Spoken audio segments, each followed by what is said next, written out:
بسم اللہ الرحمن الرحیم۔ السلام علیکم دوستوں، میرا نام ہے وقاص اصغر اور آپ دیکھ رہے ہیں وکی ٹی وی۔ دوستوں، آج ہم بات کرنے جا رہے ہیں ایک پراسرار کیس کے بارے میں۔ جی ہاں دوستوں، آج ہم ملیشیا کی گمشدہ فلائٹ کے بارے میں بات کرنے جا رہے ہیں۔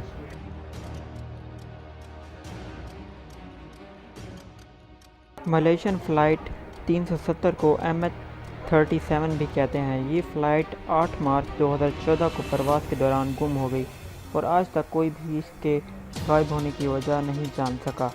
کوالالمپور کے انٹرنیشنل ایئرپورٹ سے اپنی منزل یعنی بیجنگ کیپٹل انٹرنیشنل ایئرپورٹ کی طرف پرواز کر رہی تھی۔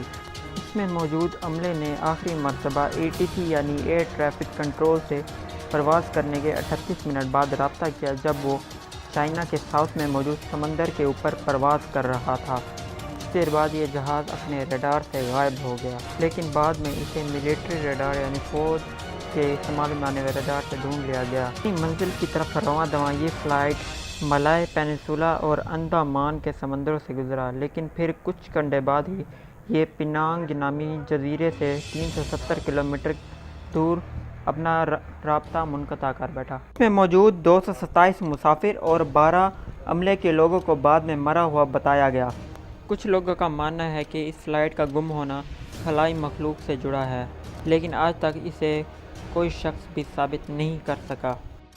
فلائٹ 370 کے غائب ہونے کو تاریخ کا سب سے خوفناک ترین واقعہ کہا جاتا ہے۔ کچھ حد تک لوگوں کا کہنا ہے کہ اس فلائٹ کو پرواز کرتے وقت ہی تباہ کر دیا گیا تھا۔ ان سب واقعات نے ملیشین ایئر لائن کو بہت ہی مالی نقصان پہنچایا ہے۔ چنانچہ اس جہاز کی تلاش شروع کر دی گئی، جو کہ صرف اور صرف چائنا کے ساؤتھ اور انڈمانا کے سمندروں میں کی گئی، اور اس کی تلاش کو تاریخ کی سب سے مہنگی ترین تلاش کہا جاتا ہے، لیکن پھر بھی ان کے ہاتھ کچھ نہ لگا۔ اس کے بعد انمر سیٹ نامی سیٹلائٹ، جو کہ برطانوی موبائل کمپنی کی سیٹلائٹ ہے، اس نے MH370 کے ساتھ آخری بار رابطہ کیا تھا، اور اس سیٹلائٹ کے مطابق جہاز کے تباہ ہونے کے امکانات انڈین اوشین میں ہو سکتے ہیں۔ دوستوں، انڈین اوشین دنیا کے سب سے بڑے سمندر کا نام ہے، اور اس فلائٹ میں موجود زیادہ تر لوگ چائنا سے تعلق رکھتے تھے۔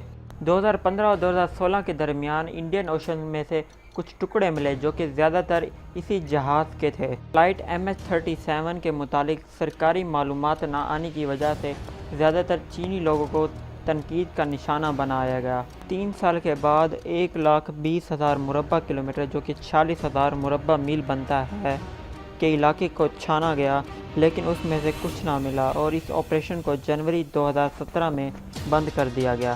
فلائٹ MH370 کی تلاش دوسری مرتبہ جنوری 2018 میں شروع ہوئی، اور یہ ایک پرائیویٹ کانٹریکٹر اوشین انفینٹی کے ہاتھوں لگی، لیکن پھر بھی وہ اس جہاز کو ڈھونڈنے میں ناکام رہے۔ فلائٹ MH370 یا فلائٹ 370 کے لاپتہ ہونے کو دنیا کی پراسرار ترین کہانیوں میں سے کہا جاتا ہے۔